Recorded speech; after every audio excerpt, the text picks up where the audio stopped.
What's going on, my trainer club? Today we're going to look at the top tips to help you get ready, prepped to go for Pokemon Go Fest 2020 makeup. So, welcome to the trainer club. Here we go!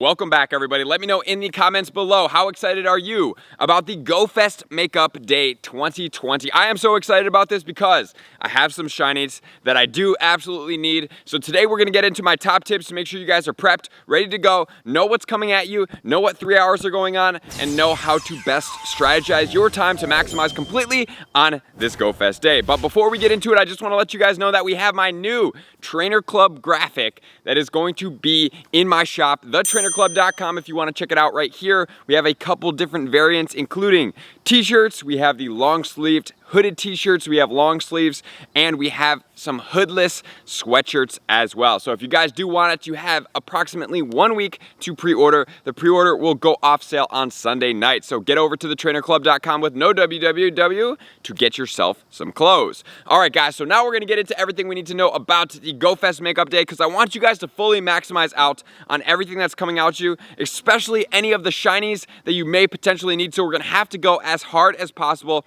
maximize on the bonuses, and completely capitalize on everything. The event is gonna go from Sunday, August 16th from 11 a.m. all the way until 2 p.m. local time. So wherever you are, local time is going to be during that time frame. We have 3 hours to completely max out.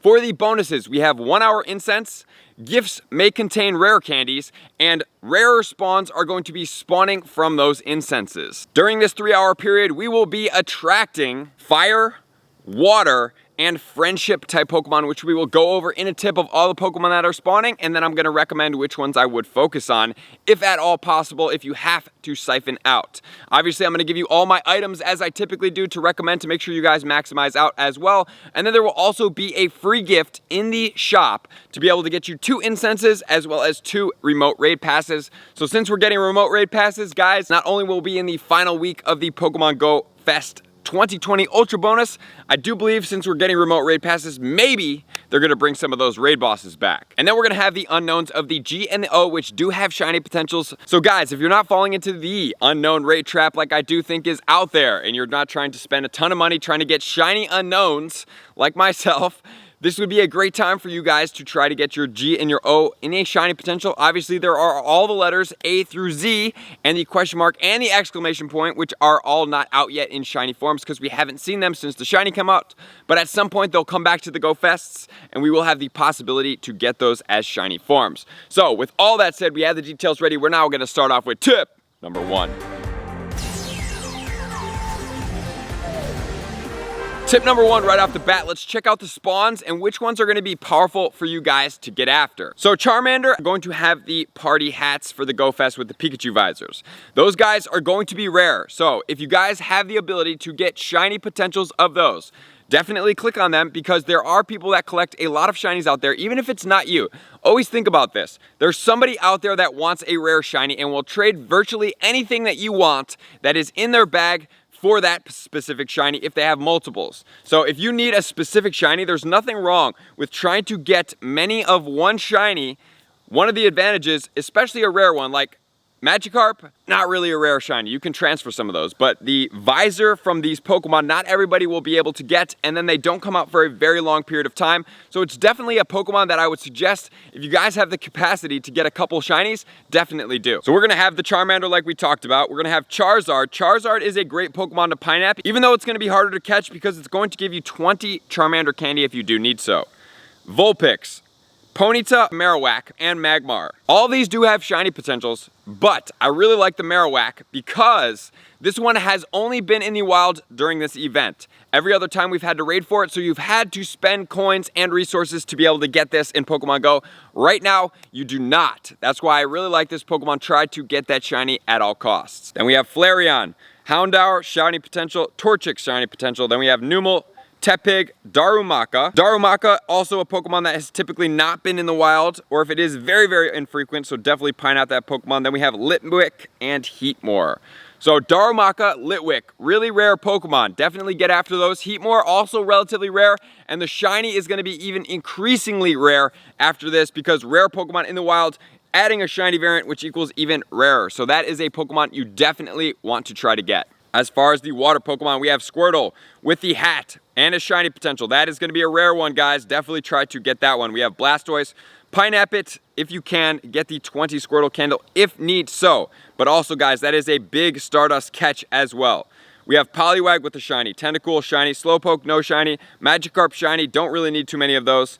Chinchou, Qwilfsih, and Mudkip all shinies.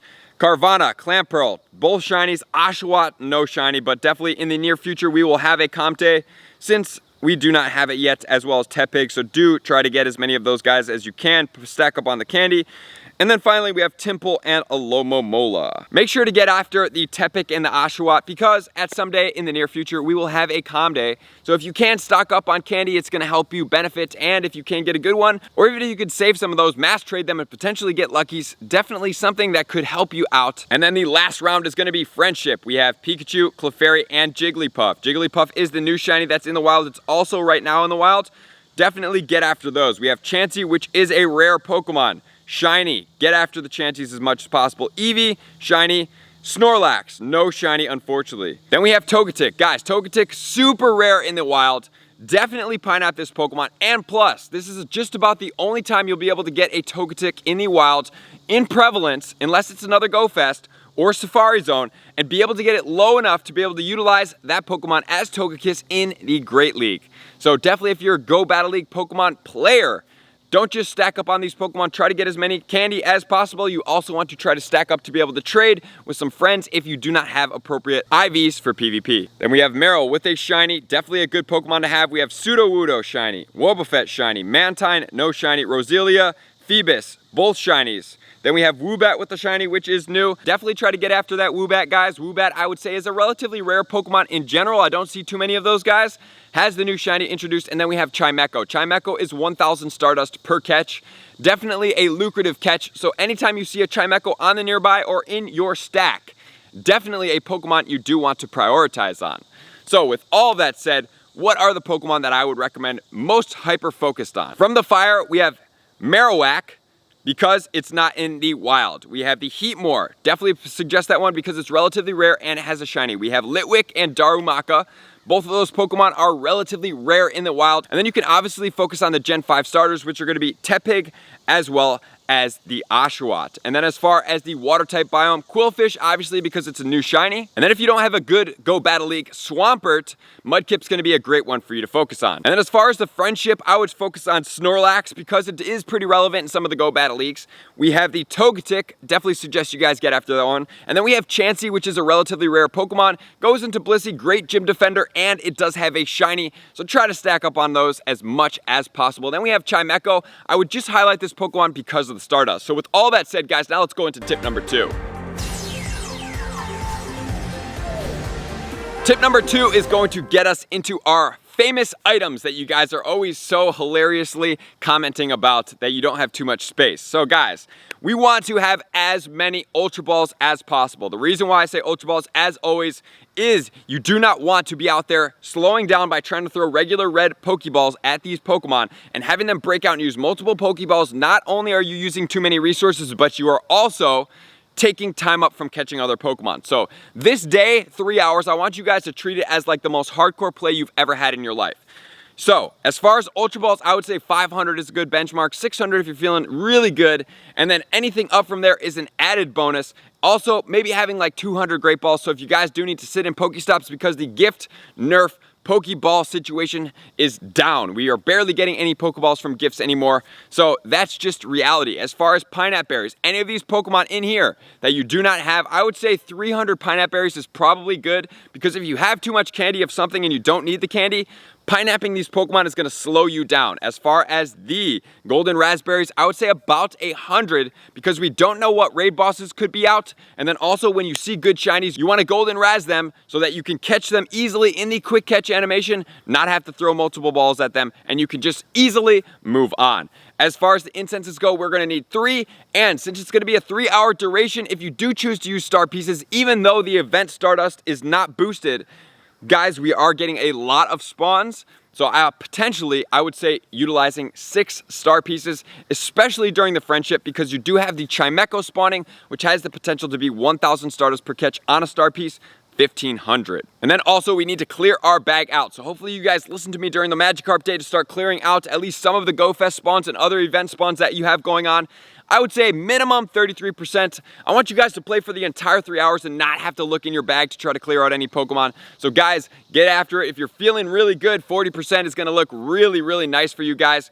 Or if you're really high like myself, I'm at 3,000 space. I didn't go all the way to 3,500. I don't think that's necessary for me right now. I don't want my bag to get clogged with a bunch of repetitive junk that I'm not really using at all. So I've been clearing out. My goal is to get down to 22 or 2,100 Pokemon, and I'll be feeling pretty good because during that entire time frame, maybe I'll have to clear out 400 or so one time, which would probably take me about 5 minutes, and I can just throw my gotcha on. So that is it, guys. We have everything ready to go. Our bag's prepped. So now we're gonna lead into tip number 3. Tip number 3 is gonna be, where do you play this event? If at all possible for you guys, make sure to get into a hardcore downtown area. You guys want to be in an area that is gonna be lore moduled up by a lot of people. Everybody can contribute, but if you have to practice your social distancing or wear a mask, depending on what area you are in, definitely stay safe and follow the city guidelines that is in your area. Make sure to be in as a lucrative and appropriate place as you possibly can. I like downtown Naperville, great place to play. A lot of people lore. It's gonna be a lot of fun. I'm probably going to be playing in Nashville, Tennessee somewhere. So I hope to see some of you guys out there. That's going to be a lot of fun for me. Lore modules are going to be very, very crucial. So obviously during the time frames, we have the glacial lore, which can be used during the water type spawns. That's going to boost the water type spawns. And then as far as the fire type, I would say the magnetic lore is going to be the most appropriate. And then the friendship, you could probably use the grass Pokemon or any of those other, or just regular lore modules, but any lore modules is better than no lore modules. But if you can use premium lore modules that sync to that hour, that's gonna be the best of your abilities, because you're not only gonna draw out more Pokemon from each of those lore modules, you're also going to get more of that specific spawn as well. So with all that said, guys, you guys are ready prepped there. Now we're gonna go into tip number 4. Tip number 4 is going to be, not only do we want to focus on the Go Battle League, which we will check out in a second, I'm going to give you all the 100% IVs for the raid bosses that could potentially come out during this time frame. Number 1, we have Dialga, 2307 or weather boosted 2884. Then we have Palkia, 2280 or 2850 weather boosted. If you guys want to pause and check out the conditions, you can do so. Then we have Giratina, 1931 2414 boosted. Giratina Origin Form, 2105 or 2631. Then we have Groudon and Kyogre, both same IVs. We have 2351 for level 20 or 2939. And then also, guys, do realize that we do have the Genesect out in Pokemon Go. So if you guys do want to check out the counter guide, I will be putting that out tomorrow up here. What Pokemon are we going to look out for during this entire time frame, and what are going to be the relevant Go Battle League stats? Let's check it out right now. Alolan Marowak is going to be 100% IV, 0-14-14 in the Great League. And then we're going into Dragonite. Best is going to be Master League, 100% IVs, all maxed out. Then we have Togekiss is going to be in the Ultra League, because we already know what the Master League is, it's all maxed out. It's going to be a 0-15-15 at level 28. Then, if we do have Togekiss in the Master League, I said all maxed out. Next, we're going to have the Lantern in the Great League. Rank 72, 100% IV is going to be 0-13-14. Then we have Charizard. In the Ultra League is going to be the best placing, rank 46 at 0-13-15. And guys, if you do want to pause here and check out any of the moves, please do. There's a lot of information to cover, so we're not going to go over everything we need. There's pause buttons here to make sure you get the right moveset down, or you can use pvpoke.com. Poliwrath, Ultra League, 98 rank, 8-15-15. Then we have Swampert in the Great League, rank 4, 0-14-14 at level 19. Then Swampert in the Ultra League is going to be ranked 8 at a 0-14-13 at 33.5 level. Then we do have the Master League Garchomp is going to be the best at rank 18, 100% IV, all 15s. Then we have the Azumarill, rank 2 in the Great League. 100% IV is going to be 8-15-15, or you can definitely buddy boost a different one as well, but we'll keep it surface level for right now. So those are all the Go Battle League Pokemon. Make sure to be after those as much as possible. Definitely Pokemon that you do want to focus on and hunt. So with all that said, now we're going to go on to tip number 5. So what happens after the event, guys? Make sure to trade as many as possible. Make sure to save any of these rare shinies for any lucky trades or anything like that. Make sure to check all your IVs for any of the PvP stats out there. You have Great League, Ultra League, and Master League. That's going to be very important for you guys. I would say trade any of your rares over 100 kilometers because that's going to be very important, because then you're going to get 3 extra candy. And if you do want to wait on some of these ultra rares until next month, we are going to have Spotlight Hour, which we will probably have the 2x transfer candy as well, which is always going to be beneficial for you guys. Then also just have as much fun as possible. Trade and save any of these legendaries that you do have or do need or do want that are going to be relevant in the Go Battle League as well. That's going to do it. If anything else popped up, check out in the pinned comments below. Make sure to go to thetrainerclub.com, get yourself some of the new merch. I think it's super dope. I love that graphic, and that's going to do it. Appreciate you guys for being here. Likers, commenters, subscribers, Patreon members. Everybody takes your support, subscription, and participation to the next level. I'm going to see you guys out on the next video. Peace. I just want to take a moment and sincerely thank all of my Patreon members, everybody that has taken their subscription to the next level and chosen to support me on this platform. I greatly appreciate you guys. As a growing channel and really trying to grow and improve as much as I possibly can, I really appreciate the extra support. You guys mean the absolute world to me. I cannot wait to connect with you soon, and I appreciate you guys all for being a part of the Trainer Club. I will see you guys out on the next video.